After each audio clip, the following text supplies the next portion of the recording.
Hello everyone, છેલ્લા વિડીયોથી આપણે તત્વોના આવર્તિક ગુણધર્મો સમજવાની શરૂઆત કરી દીધેલી છે, જેની અંદર આપણે સૌથી પહેલાં જોયો તો ભૌતિક ગુણધર્મ પરમાણ્વીય ત્રિજ્યા. તો લાસ્ટ વિડીયોની અંદર આપણે કેટલીક પરમાણ્વીય ત્રિજ્યાઓ જોઈ હતી, જેમ કે સહસંયોજક ત્રિજ્યા જે ખાસ કરીને તમને જોવા મળશે અધાતુઓની અંદર, કારણ કે અધાતુઓ સહસંયોજક બંધ બનાવતી હોય છે અને એની અંદર તમે નક્કી કરશો સહસંયોજક ત્રિજ્યાઓ. એના પછી આપણે જોઈ ધાત્વીય ત્રિજ્યા, કે જે ધાતુઓની અંદર આપણે નક્કી કરીશું. અને ત્યારબાદ આપણે એવા પણ પરમાણુઓ જોયા કે જે કુદરતમાં એકલ પરમાણુ સ્વરૂપે અસ્તિત્વ ધરાવે છે, તેમજ બીજા કોઈ પરમાણુ સાથે જોડાતા પણ નથી. તો એવા કિસ્સામાં આપણે નક્કી કરી હતી વાન ડર વાલ્સ ત્રિજ્યા, ખાસ કરીને ઉમદા વાયુઓની અંદર. હવે જરૂરી નથી કે ભાઈ ઉમદા વાયુઓની અંદર જ આપણે વાન ડર વાલ્સ ત્રિજ્યા નક્કી કરીએ, તમે બીજા સહસંયોજક અણુઓની અંદર પણ વાન ડર વાલ્સ ત્રિજ્યા નક્કી કરી શકો. એટલે કે એ અણુઓના પરમાણુઓ વચ્ચે તમે વાન ડર વાલ્સ ત્રિજ્યા નક્કી કરી શકો. જેમ કે ક્લોરીનમાં પણ આપણે વાન ડર વાલ્સ ત્રિજ્યા નક્કી કરી હતી. તો અહીંયા આગળ શું અગત્યનું છે કે ભાઈ સહસંયોજક ત્રિજ્યા મોટી હશે, ધાત્વિક ત્રિજ્યા મોટી હશે કે પછી વાન ડર વાલ્સ ત્રિજ્યા મોટી હશે? તો તમે કહી શકો સિમ્પલી કે ભાઈ સહસંયોજક ત્રિજ્યા સૌથી નાની હશે, જ્યારે વાન ડર વાલ્સ ત્રિજ્યા સૌથી મોટી હશે. તો જેની ચર્ચા આપણે લાસ્ટ વિડીયોની અંદર કરી ચૂક્યા છીએ. ઉદાહરણ તરીકે તમે લઈ શકો ક્લોરીનના. આપણે ક્લોરીનની સહસંયોજક ત્રિજ્યા જોઈ હતી, કેટલી હતી? 98 પિકોમીટર. જ્યારે આપણે ક્લોરીનની વાન ડર વાલ્સ ત્રિજ્યા પણ નીકાળી હતી અને એ આપણને મળી હતી 180 પિકોમીટર. તો સ્વાભાવિક વસ્તુ છે, જુઓ તમે આંકડાઓ, સહસંયોજક ત્રિજ્યા કરતાં વાન ડર વાલ્સ ત્રિજ્યા ક્લોરીનની લગભગ બમણી છે, ડબલ છે. તો આ હંમેશા તમારે યાદ રાખવાનું કે કોઈ પણ તત્વ માટે તમે જ્યારે સહસંયોજક ત્રિજ્યા, ધાત્વિક ત્રિજ્યા અને વાન ડર વાલ્સ ત્રિજ્યાને કમ્પેર કરતા હોય, એમની સરખામણી કરતા હોય, તો વાન ડર વાલ્સ ત્રિજ્યા હંમેશા મોટી આવશે અને સહસંયોજક ત્રિજ્યા હંમેશા નાની આવશે. તો આ બધી માહિતી આપણે લાસ્ટ વિડીયોની અંદર મેળવી ચૂક્યા છીએ. હવે આપણે આગળ વાત કરીએ કે ભાઈ આવર્ત કોષ્ટકની અંદર પરમાણ્વીય ત્રિજ્યામાં કેવો ફેરફાર થશે. તો આજે આપણે વાત કરવાના છીએ આવર્ત કોષ્ટકમાં પરમાણ્વીય ત્રિજ્યામાં ફેરફારની. આવર્તમાં પણ ફેરફારની ચર્ચા કરીશું અને સમૂહમાં પણ ફેરફારની ચર્ચા કરીશું. તો સૌથી પહેલાં આપણે વાત કરીએ આવર્તમાં પરમાણ્વીય ત્રિજ્યામાં ફેરફારની. એટલે કે આવર્તમાં આપણે જો ડાબી બાજુથી જમણી બાજુ તરફ જઈએ તો પછી પરમાણ્વીય ત્રિજ્યામાં કેવો ફેરફાર થશે. હવે અહીંયા આગળ તમે ધ્યાનથી સમજો કે આપણે કોઈપણ તત્વની પરમાણ્વીય ત્રિજ્યાના મૂલ્યો શીખવાના નથી, આપણે કોઈપણ તત્વના મૂલ્યો યાદ રાખવાના નથી, પરંતુ અહીંયા આગળ શું અગત્યનું છે કે એનું વલણ અગત્યનું છે કે ભાઈ પરમાણ્વીય ત્રિજ્યા ડાબી બાજુથી જમણી બાજુ તરફ જઈએ તો ઘટે છે કે વધે છે, સમૂહમાં ઉપરથી નીચે તરફ જઈએ તો પરમાણ્વીય ત્રિજ્યામાં વધારો થાય છે કે ઘટાડો થાય છે, એ આપણા માટે અગત્યનું છે, મૂલ્યો આપણા માટે અગત્યના નથી. તો ચલો આવર્તની અંદર વાત કરીએ. તો એવું જોવા મળ્યું છે કે આવર્તમાં સામાન્ય રીતે ડાબી બાજુથી જમણી બાજુ તરફ જતાં પરમાણ્વીય ત્રિજ્યામાં ઘટાડો થાય છે. આવર્તમાં ડાબી બાજુથી જમણી બાજુ તરફ જતા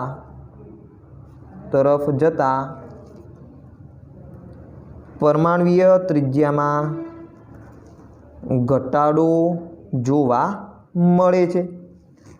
ઉદાહરણ તરીકે આપણે બીજા આવર્તના તત્વો લઈએ, લિથિયમ, પછી બેરિલિયમ, બોરોન, કાર્બન, નાઇટ્રોજન, એના પછી ઓક્સિજન, ફ્લોરિન. તો આપણે જો આ બીજા આવર્તના તત્વો લઈએ તો એમાં લિથિયમની પરમાણ્વીય ત્રિજ્યા સૌથી મોટી હશે, જ્યારે ફ્લોરિનની પરમાણ્વીય ત્રિજ્યા કેવી હશે? સૌથી નાની હશે. ક્લિયર? એટલે કે તમે જો ડાબી બાજુથી જમણી બાજુ તરફ જાઓ તો પરમાણ્વીય ત્રિજ્યામાં ઘટાડો જોવા મળશે. તો આ ઘટાડો કેમ જોવા મળે છે? તો એ કારણને સમજવાનો આપણે પ્રયત્ન કરીએ. કારણ, તો ડાબી બાજુથી આપણે જમણી બાજુ તરફ જઈશું, એટલે કે લિથિયમથી ફ્લોરિન તરફ અહીંયા આગળ જઈએ તો સ્વાભાવિક વસ્તુ છે કે પ્રોટોનની સંખ્યા વધતી જશે કેન્દ્રમાં, એક પ્રોટોન વધતા જશે. તમે લિથિયમ નહીં લઈ લો, પ્રોટોનની સંખ્યા કેટલી હોય? 3 હોય, અને બેરિલિયમની અંદર કેટલી હોય? 4 હોય, તો બોરોનની અંદર 5 હોય, કાર્બનની અંદર 6 હોય. એટલે કે પ્રોટોનની સંખ્યા એક વધતી જશે. તો તમે સિમ્પલી કહી શકો કે ડાબી બાજુથી જમણી બાજુ તરફ જતાં પ્રોટોનની સંખ્યામાં વધારો થાય છે એટલે કે કેન્દ્રીય વીજભાર વધે છે, બરાબર। કેન્દ્રીય વીજભાર વધતો જશે। લિથિયમની અંદર કેન્દ્રીય વીજભાર કેટલો હોય? +3 હોય, કારણ કે અંદર 3 પ્રોટોન હોય। બેરિલિયમની અંદર કેન્દ્રીય વીજભાર કેટલો હોય? +4 હોય। બોરોનમાં કેટલો હોય? +5। કાર્બનમાં કેટલો હોય? +6। નાઇટ્રોજનમાં કેટલો હોય? +7। ઓક્સિજનમાં કેટલો હશે? +8। એવી રીતે ફ્લોરિનમાં +9 હશે, એટલે કે ભાઈ 9 પ્રોટોનનો +9 કેન્દ્રીય વીજભાર ઇલેક્ટ્રોન પર લાગતો હોય, સ્વાભાવિક વસ્તુ છે। તો તમે ધ્યાનથી જુઓ, કેન્દ્રીય વીજભાર વધતો જાય છે। હવે સાથે સાથે ઇલેક્ટ્રોન પણ વધતા જશે। અહીંયા આગળ 3 ઇલેક્ટ્રોન હશે, અહીંયા આગળ પણ 4 ઇલેક્ટ્રોન હશે, અહીંયા આગળ 5 ઇલેક્ટ્રોન હશે, 6 હશે, 7 હશે, એવી રીતે ફ્લોરિનમાં પણ 9 ઇલેક્ટ્રોન હશે। તો ડાબી બાજુથી જમણી બાજુ તરફ જતા કેન્દ્રીય વીજભાર વધતો જાય છે, સાથે સાથે ઇલેક્ટ્રોન પણ વધતા જાય છે। પરંતુ અહીંયા જે ઇલેક્ટ્રોન ઉમેરાશે એ એક જ કોષની અંદર ઉમેરાશે। લિથિયમની અંદર તમે જુઓ કયો કોષ ભરાય? બીજો કોષ ભરાય, કારણ કે આ બીજા આવર્તના તત્વો છે, તો n = 2 બીજા કોષની અંદર જ બધા ઇલેક્ટ્રોન ભરાશે। ત્રીજો ઇલેક્ટ્રોન આવશે તો 2s માં ભરાય, ચોથો ઇલેક્ટ્રોન આવે 2s માં ભરાય, પાંચમો ઇલેક્ટ્રોન આવે 2p માં ભરાય। ટૂંકમાં જોવા જઈએ તો બધા બીજા કોષની અંદર જ ઇલેક્ટ્રોન ભરાશે, એ કોઈ નવા કોષની અંદર ઇલેક્ટ્રોન ભરાતા નથી, વધતા જાય છે। પરંતુ ઉમેરાતા ઇલેક્ટ્રોન એક જ કોષમાં ભરાય છે, હવે તમને ખ્યાલ છે કે કોષ શું કોષ આપણને આપશે કેન્દ્રથી એપ્રોક્સિમેટલી અંતર। તો તમે કહી શકો કે ભાઈ સંયોજકતા કોષ છે એનું કેન્દ્રથી અંતર લગભગ સરખું રહે છે। અહીંયા જે ચોથો ઇલેક્ટ્રોન રહેલો હશે બેરિલિયમમાં, લિથિયમની અંદર ત્રીજો ઇલેક્ટ્રોન રહેલો હશે, એનું કેન્દ્રથી અંતર કેવું હશે? સરખું હશે, કારણ કે અહીંયા આગળ કોષ કેવો છે? સરખો છે। એવી રીતે નાઇટ્રોજનમાં પણ જે છઠ્ઠો ઇલેક્ટ્રોન હોય, સાતમો ઇલેક્ટ્રોન હોય, એનું પણ કેન્દ્રથી અંતર કેવું હોય? તો સરખું જ હોય, કારણ કે એ પણ બીજા કોષની અંદર છે। તો અહીંયા આગળ અંતરમાં કોઈ લાંબો ફેરફાર થશે નહીં, પરંતુ કેન્દ્રીય વીજભાર વધતો જશે। અંતરમાં ફેરફાર વધારે થતો નથી, પરંતુ કેન્દ્રીય વીજભાર વધતો જાય છે, અને માટે આકર્ષણ બળ વધતું જશે। અને આકર્ષણ બળ વધતું જતું હોય તો પછી તમે કહી શકો કે પછી જે ત્રિજ્યા છે એની અંદર ઘટાડો જોવા મળે છે। તો એકદમ સરળ વસ્તુ છે, ડાબી બાજુથી જમણી બાજુ તરફ જઈએ તો કેન્દ્રીય વીજભાર વધતો જાય, ઇલેક્ટ્રોન પણ વધતા જાય, પરંતુ ઉમેરાતા ઇલેક્ટ્રોન એક જ કોષમાં ભરાય છે। તેથી અસરકારક કેન્દ્રીય વીજભાર વધતો જાય છે। તો ચલો અસરકારક કેન્દ્રીય વીજભારથી આપણે સમજીએ। આપણે પહેલાં પણ અસરકારક કેન્દ્રીય વીજભારની ચર્ચા કરી ચૂક્યા છીએ, પરંતુ ફરીથી અહીંયા આગળ સમજી લો કે અસરકારક કેન્દ્રીય વીજભાર શું છે। તો અહીંયા આગળ તમે જુઓ, આપણે ધારો કે લઈએ બેરિલિયમ, અથવા તો ચલો સોડિયમ લઈએ આપણે। તો સોડિયમના પરમાણુની અંદર પહેલા કોષમાં 2 ઇલેક્ટ્રોન હશે, બીજા કોષની અંદર કેટલા ઇલેક્ટ્રોન હશે? 8 ઇલેક્ટ્રોન હશે। ચલો 6, 7 અને 8 ઇલેક્ટ્રોન થઈ ગયા। 1, 2, 3, 4, 5, 6, 7, 8 અને ત્રીજા કોષની અંદર તમને જોવા મળશે 1 ઇલેક્ટ્રોન। તો આ 11 પ્રોટોન હોય એનું આકર્ષણ બળ આ છેલ્લા ઇલેક્ટ્રોન પ્રત્યે કેવું હશે? તો આ 11 પ્રોટોનનું જેટલું આકર્ષણ બળ લાગવું જોઈએ એ પૂરેપૂરું આકર્ષણ બળ 100% આકર્ષણ બળ લાગશે નહીં। કેમ? કારણ કે વચ્ચે જુઓ, અહીંયા આગળ 2 ઇલેક્ટ્રોન આવી ગયા, અહીંયા આગળ 8 ઇલેક્ટ્રોન આવી ગયા, તો આ ઇલેક્ટ્રોન વચ્ચે શું થતું હોય? વધારામાં અપાકર્ષણ બળ પણ લાગતું હોય। આ કેવી છે? મલ્ટી ઇલેક્ટ્રોન સ્પીસીસ છે, એટલે કે એક કરતાં વધુ ઇલેક્ટ્રોન ધરાવે છે। તો એક કરતાં જો વધુ ઇલેક્ટ્રોન હોય તો ત્યાં આગળ માત્ર કેન્દ્રનું આકર્ષણ ના હોય, સાથે સાથે અપાકર્ષણ બળ પણ હોય ઇલેક્ટ્રોન વચ્ચેનું। તો શું કરશે? આ જે અંદરના આંતરિક ઇલેક્ટ્રોન હોય એ એક શિલ્ડિંગ અસર ઊભી કરશે। એ શું કરશે? જે કેન્દ્રનો વીજભાર છે સંયોજકતા કોષ પ્રત્યેનો એની અંદર ઘટાડો કરશે, એમાં અડચણ પેદા કરશે, અને એ જ અડચણને આપણે શું કહેતા હતા? સ્ક્રીનિંગ અસર કહેતા હતા। આ 11 પ્રોટોનને આ ઇલેક્ટ્રોનને પોતાની તરફ ખેંચવો છે, પરંતુ આ બધા ઇલેક્ટ્રોન શું કરે છે? અવરોધ પેદા કરે છે, બરાબર। આ પ્રોટોનને એટલે કે કેન્દ્રને ઇલેક્ટ્રોન પ્રત્યે પ્રેમ છે, પરંતુ આ પ્રેમની અંદર વિલન કોણ છે? તો આ બધા આંતરિક ઇલેક્ટ્રોન, આ આંતરિક કોષના ઇલેક્ટ્રોન વિલન છે। એ શું કરશે? પૂરેપૂરો કેન્દ્રીય વીજભાર બહાર જવા દેશે નહીં, એક પડદા જેવી રચના કરશે। અહીંયા આગળ શું કરી દેશે? એક પડદા જેવી રચના કરી દેશે, બરાબર। આ બીજો કોષ છે, તો બીજો કોષ પણ તમને એક સ્ફેરિકલ જોવા મળશે, તો એ પણ શું કરશે? એક પડદા જેવી રચના કરશે, કેન્દ્રને ઢાંકી દેશે, બરાબર। એટલે પૂરેપૂરો વીજભાર મળશે નહીં, કેન્દ્રીય વીજભારનો થોડો ભાગ જ આ ઇલેક્ટ્રોનને મળશે, અને એના આપણે શું કહેતા હતા? અસરકારક કેન્દ્રીય વીજભાર કહેતા હતા। ભાઈ 11 પ્રોટોનનો જે વીજભાર મળવો જોઈએ એ પૂરેપૂરો વીજભાર મળે નહીં, 11 પ્રોટોન કરતાં ઓછો વીજભાર એને મળે, અને એ જે વીજભાર મળશે એને આપણે કહીશું અસરકારક કેન્દ્રીય વીજભાર।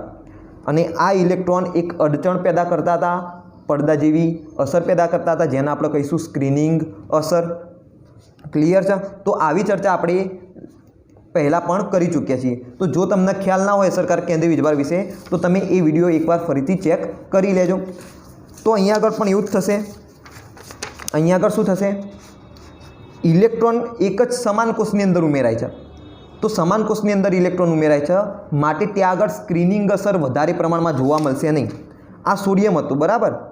સોડિયમના પછી એના આવર્તની અંદર એના તરત પછીનું તત્વ કયું છે? એનું તરત પછીનું તત્વ મેગ્નેશિયમ।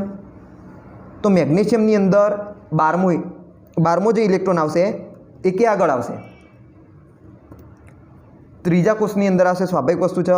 પ્રથમ કોષની અંદર 2 ઇલેક્ટ્રોન હોય, એના પછી 8 ઇલેક્ટ્રોન હોય, એના પછી જોવા મળશે કેટલા? 2 ઇલેક્ટ્રોન। તો અહીંયા આગળ તમે ધ્યાનથી જુઓ શું થયું? સોડિયમની અંદર 1 ઇલેક્ટ્રોન છે, મેગ્નેશિયમની અંદર આ 2 ઇલેક્ટ્રોન છે, તો કેન્દ્રીય વીજભાર વધી ગયો। અહીંયા આગળ +11 હતો, અહીંયા આગળ +12 હતો, કારણ કે મેગ્નેશિયમમાં 12 પ્રોટોન હોય, સોડિયમમાં 11 પ્રોટોન હોય। અહીંયા આગળ પણ ઇલેક્ટ્રોન 11 હતા, અહીંયા આગળ ઇલેક્ટ્રોન 12 હતા, પરંતુ જે સ્ક્રીનિંગ અસર હતી એ સ્ક્રીનિંગ અસર એટલી જ રહેશે, એમાં વધારો થશે નહીં, કારણ કે જે વધારાનો ઇલેક્ટ્રોન ઉમેરાયો મેગ્નેશિયમની અંદર 12મો ઇલેક્ટ્રોન એ સંયોજકતા કોષની અંદર જ છે, એટલે કે સમાન કોષની અંદર જ છે। આ પણ ત્રીજો કોષ છે, આ પણ ત્રીજો કોષ છે, એટલે સ્ક્રીનિંગ અસરમાં કોઈ ફેરફાર થશે નહીં, પરંતુ સામે કેન્દ્રીય વીજભાર વધી જાય છે। પહેલાં 11 હતો, પછી 12 થયો, તો કેન્દ્રીય વીજભાર વધશે, સ્ક્રીનિંગ અસર એટલી બધી જોવા મળશે નહીં, અને એના કારણે અસરકારક કેન્દ્રીય વીજભાર વધી જશે। આ બંને ઇલેક્ટ્રોન પ્રત્યે જે કેન્દ્રનો વીજભાર છે એ વધી જશે। ખ્યાલ આવી ગયો? તો એના કારણે શું થશે? જે કેન્દ્ર છે એ બધા કોષોને પોતાની તરફ વધુ આકર્ષણ બળથી ખેંચશે, વધુ આકર્ષણ બળથી પોતાની તરફ ખેંચે તો દરેક કોષ સંકોચાય, નાનો બનતો જાય, અને એના કારણે સોડિયમ કરતાં મેગ્નેશિયમનો જે આ કોષ છે એ ખરેખર અહીંયા આગળ હોવો જોઈએ, પરંતુ ત્યાં આગળ હશે નહીં, એ સંકોચાયેલો હશે। માની લો કે આટલો સંકોચાઈ ગયો, એટલે કે હવે તેની પરમાણુય ત્રિજ્યા ઘટી ગઈ। પરમાણુય ત્રિજ્યા શું થઈ ગઈ? ઘટી ગઈ। તો અહીંયા આગળ તમને આ પ્રકારની ઘટના જોવા મળશે।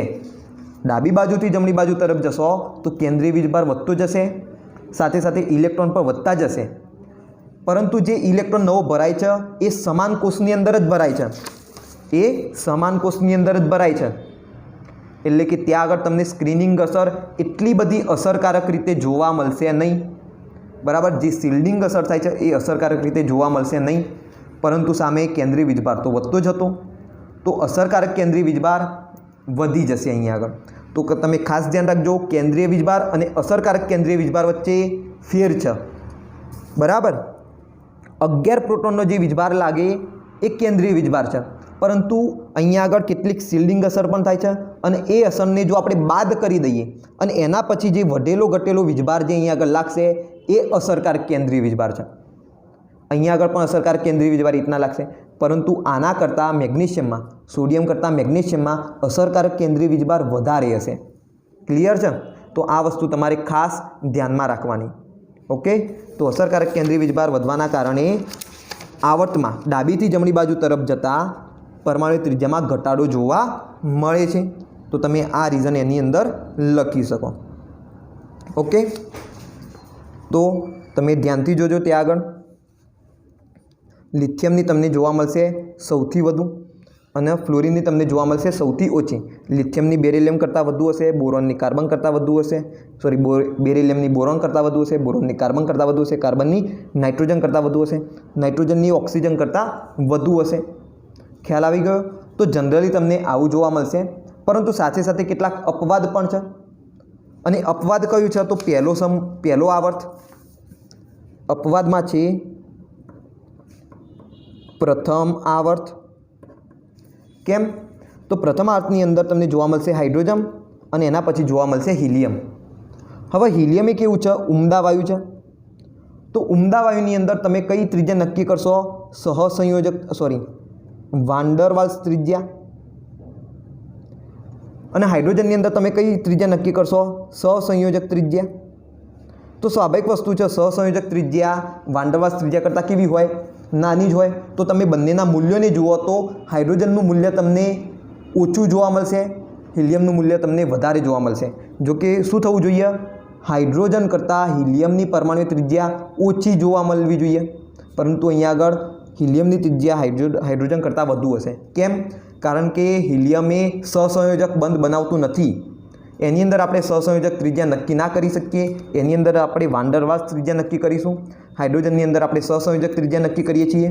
માટે અહીંયા આગળ હિલિયમની પરમાણુ ત્રિજ્યા વધુ જોવા મળશે. ખ્યાલ આવી ગયો? એવી રીતે તમે કોઈ પણ ઉમદા વાયુ લઈ લો, જેમ કે અહીંયા આગળ આપણે નિયોનની વાત કરી લઈએ.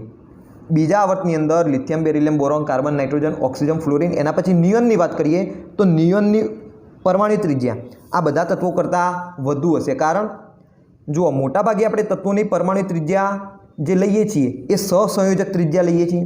સરખામણી માટે આપણે કઈ ત્રિજ્યા લઈએ છીએ? સહસંયોજક ત્રિજ્યા. હવે ઉમદા વાયુઓની અંદર તો સહસંયોજક ત્રિજ્યા બને નહીં. ત્યાં આગળ તમને જોવા મળશે વાન ડર વાલ્સ ત્રિજ્યા, અને સહસંયોજક ત્રિજ્યા કરતાં વાન ડર વાલ્સ ત્રિજ્યા હંમેશા વધુ જ હોય, અને એના કારણે તમને નિયોનની ત્રિજ્યા પણ આ બધા કરતાં વધુ જોવા મળશે. ઓકે, તો તમે ખાસ ધ્યાન રાખજો, જ્યારે તમે મૂલ્યોને જુઓ તો કન્ફ્યુઝ થતા નહીં. ઉમદા વાયુની ત્રિજ્યા હંમેશા બાકીના તત્વો કરતાં વધી જશે, પરંતુ જનરલ સામાન્ય રીતે શું જોવા મળશે? તો આવર્તમાં ડાબીથી જમણી બાજુ તરફ જતાં ત્રિજ્યામાં ઘટાડો જોવા મળશે. ચલો, હવે ક્યારેક આલેખના સ્વરૂપમાં પણ પ્રશ્ન પૂછાઈ જતા હોય છે, તો એ પણ તમારે ખાસ ધ્યાન રાખવાનું. આલેખ શેનો હશે? પરમાણુય ત્રિજ્યા વિરુદ્ધ પરમાણુ ક્રમાંકનું. માની લો કે આપણે બીજા આવર્તના તત્વોની વાત કરીએ, તો બીજા આવર્તના તત્વોની અંદર પરમાણુ ક્રમાંક જેમ જેમ વધતો જાય છે તેમ તેમ પરમાણુ ત્રિજ્યા ઘટતી જાય છે. ઓકે, લિથિયમ લઈએ તો લિથિયમની સૌથી મોટી હોય, જ્યારે ફ્લોરિન લઈએ તો ફ્લોરિનની સૌથી નાની હોય. તો તમે આ રીતે આલેખ ડ્રો કરી શકો. સિમ્પલ. લિથિયમથી ફ્લોરિન તરફ જશો તો પરમાણુ ત્રિજ્યા ઘટતી જશે, પરમાણુ ક્રમાંક વધતો જશે, પરમાણુ ત્રિજ્યા ઘટતી જશે. તો આ પ્રકારના આલેખ સ્વરૂપે પણ પ્રશ્નો પૂછાઈ શકે. તો આલેખ પર પણ નજર નાખી દેજો તમે એકવાર. ક્લિયર છે? તો ચલો આગળ આપણે વાત કરીએ સમૂહમાં ફેરફારની. સમૂહમાં આપણે જો ઉપરથી નીચે તરફ જઈશું તો પરમાણુ ત્રિજ્યામાં વધારો થશે કે ઘટાડો થશે એની વાત કરીએ. તો સમૂહમાં ઉપરથી નીચે જતા પરમાણુ ત્રિજ્યામાં વધારો જોવા મળે છે. દાખલા તરીકે આપણે બીજા સમૂહ લઈએ, આપણે પ્રથમ સમૂહ લઈએ. પ્રથમ સમૂહની અંદર કયા તત્વો આવશે?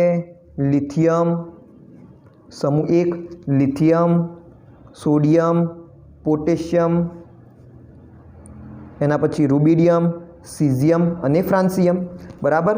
Lithium, sodium, potassium, rubidium, caesium અને ફ્રાન્સિયમ આ તત્વો આવશે.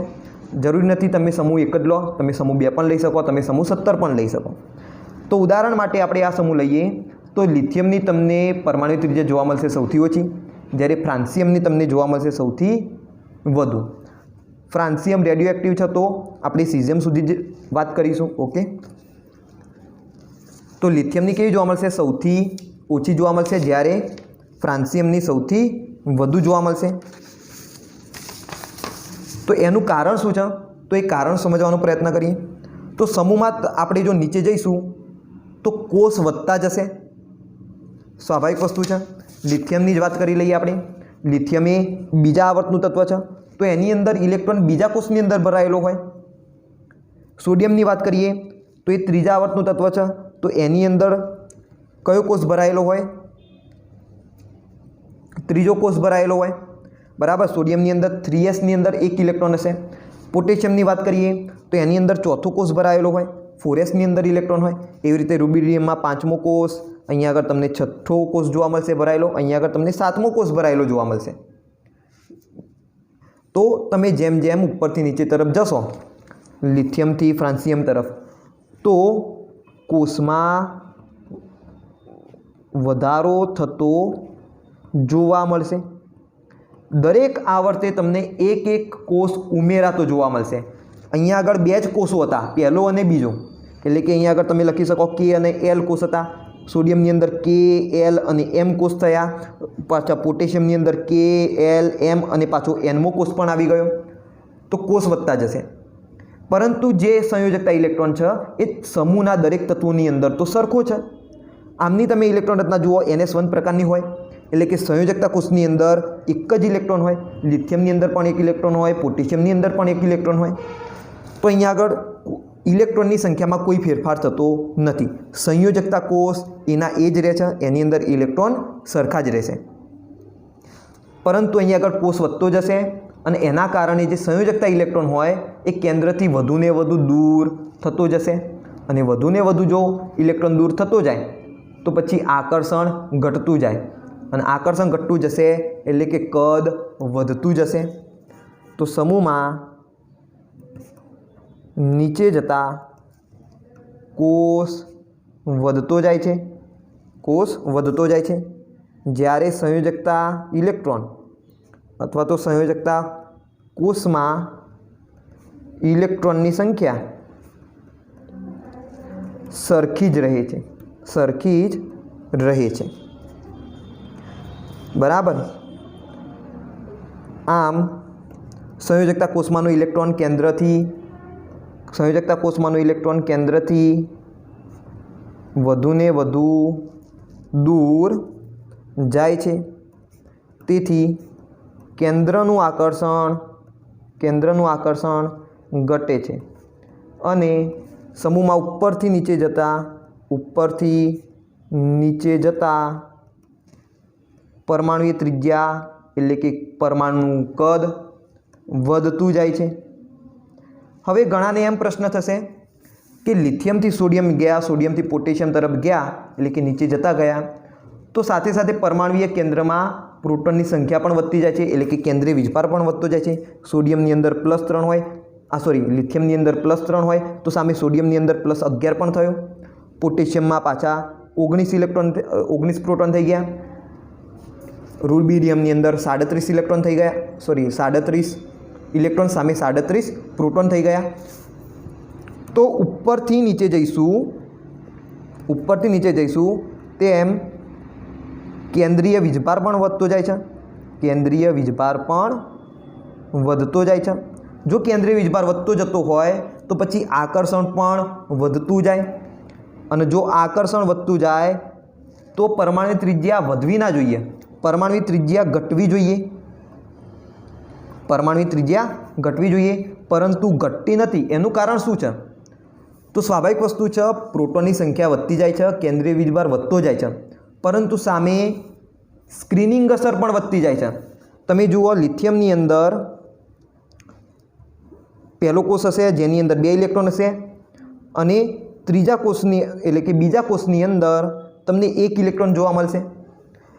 સોડિયમની આપણે જો વાત કરીએ તો સોડિયમની અંદર પહેલા કોષમાં 2 ઇલેક્ટ્રોન હશે, બીજા કોષની અંદર તમને 8 ઇલેક્ટ્રોન જોવા મળશે. 1 2 3 4 5 6 7 8, અને ત્રીજા કોષની અંદર તમને 1 ઇલેક્ટ્રોન જોવા મળશે. તો લિથિયમથી સોડિયમ તરફ તમે જશો તો કેન્દ્રીય વીજભાર વધતો જશે, પરંતુ સામે શિલ્ડિંગ અસર પણ વધશે.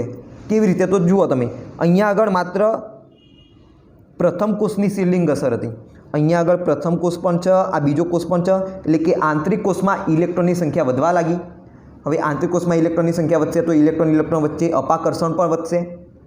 તો અહીંયા આગળ શિલ્ડિંગ અસર વધુ જોવા મળે છે. શિલ્ડિંગ અસર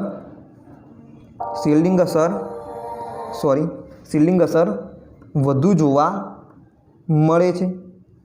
અને શિલ્ડિંગ અસર એટલી વધુ જોવા મળશે કે જે કેન્દ્રીય વીજભારમાં વધારો થાય છે એના કરતાં પણ એ પ્રભાવી બની જશે.